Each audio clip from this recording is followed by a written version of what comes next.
Wiskott-Ulrich.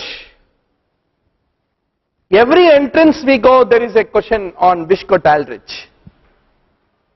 3 years MD General Medicine, I have never seen it. Till now I have never seen it. I taught it hundreds of times. Maybe people will be presenting seriously, academicians will be presenting in the academic conferences of that one rare case in lifetime seen. But X-linked recessive is true. Atopic dermatitis will be found, thrombocytopenia will be found.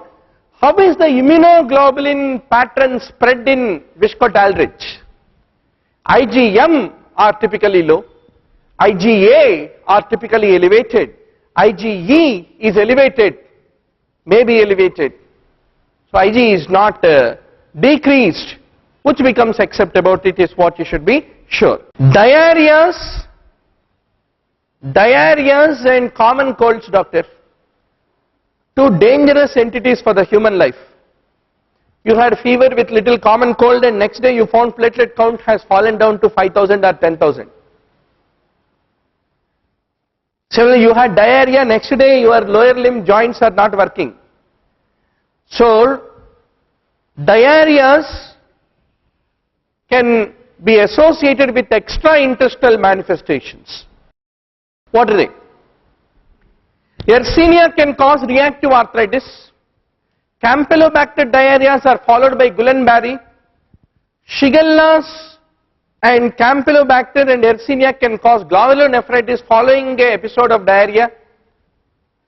Then Campylobacter is followed by IgA nephropathy. Erythema nodosum can be caused by Yersinia associated diarrhea or dysentery. Hemolytic anemia also is caused by the Yersinia. So examiner wanted a wholesale answer. Reactive arthritis, erythema nodosum, hemolytic anemia and dysentery, all of them Yersinia is appearing. Campylobacter, where is it? Reactive arthritis, it is there. Okay, doctor. Then hemolytic anemia, Campylobacter is there. Erythema nodosum, Campylobacter is there. Dysentery. One more question to claim. So put 2 in the jewel box. 2 questions you can apply for. Severe malaria is identified by all of them. Hemoglobinuria, lactic acidosis, hypoglycemia, etc. but not macrocytic anemia. I think easiest question. I don't know why it is framed. Anybody guessed other than macrocytic anemia as the answer? No, not required. Good. This is one of the oldest question from the time of Louis Pasteur and Robert Koch. Squamous cell carcinoma, cavitating lung. Now this is little tricky. Anybody answered cycloserine? No. Good. Thiazidazone is the one which lead to development of Stevens-Johnson's among the anti-tubercular drugs. Now comes our favorite question. Many times we discuss this. Restrictive versus obstructive lung disease. In obstructive, what will happen, doctor? FEV1 is reduced severely so that FEV1 by FVC ratio is reduced. Whereas restrictive may FEV1 is reduced, FVC also equally reduced because it is a restrictive lung disease, no? FVC also is reduced. When FEV1, FVC both of them are reduced, what happens to ratio? It will be normal or sometimes elevated. Why elevated? Because the reduction of FVC denominator is more than the reduction of the numerator FEV1. So summarize, obstructive lung disease FEV1 by FVC ratio is decreased. Restrictive lung disease FEV1 by FVC is normal or increased is what you have to basically appreciate. Pneumatoceles and Staph aureus are very well known associations. We use all trans retinoic acid in the management of APML, and you know very well that after giving all trans retinoic acid, what are the complications which can occur? Suddenly there will be release of death of the cells, release of inflammatory mediators, and ARDS like picture can occur if you treat the patient with all trans retinoic acid. But the good news about APML is it has the best prognosis out of all, M3 variety, because it is easily curable. by using the all-trans retinoic acid. That is the reason APML has got best prognosis.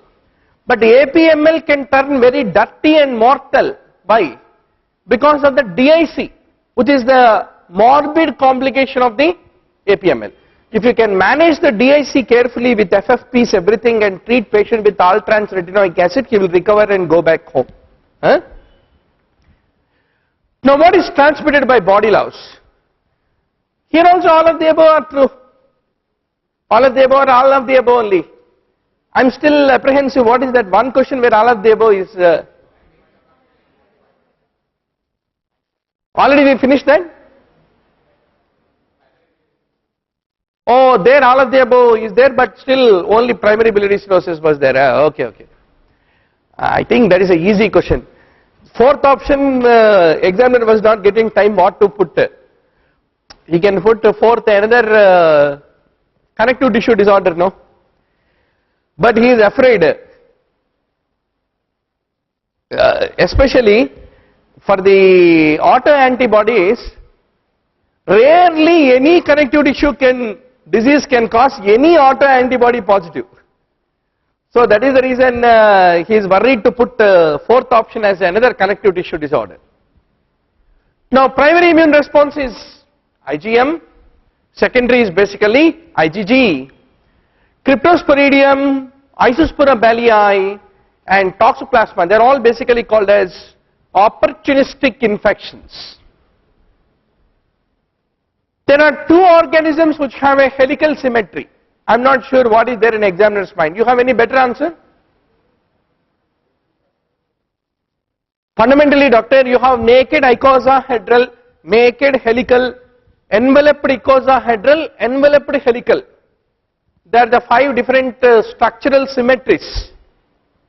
In that you have herpes, yellow fever, rubella, enveloped icosahedral, whereas rabies, influenza, parainfluenza, mumps, measles are enveloped helical. Helical is seen in both influenza and also rabies. I don't know what's there in the mind of the examiner. Any better answer? Other than these two, you want to give any other answer? Huh? So let's hope for the key in the evening. What was there in the store? Which are non-bile stained. You know very well, Ascaris lumbricoides is basically bile stained, but Ankylostoma, hookworm, typically is not a bile stained egg in the stool, is the differentiator.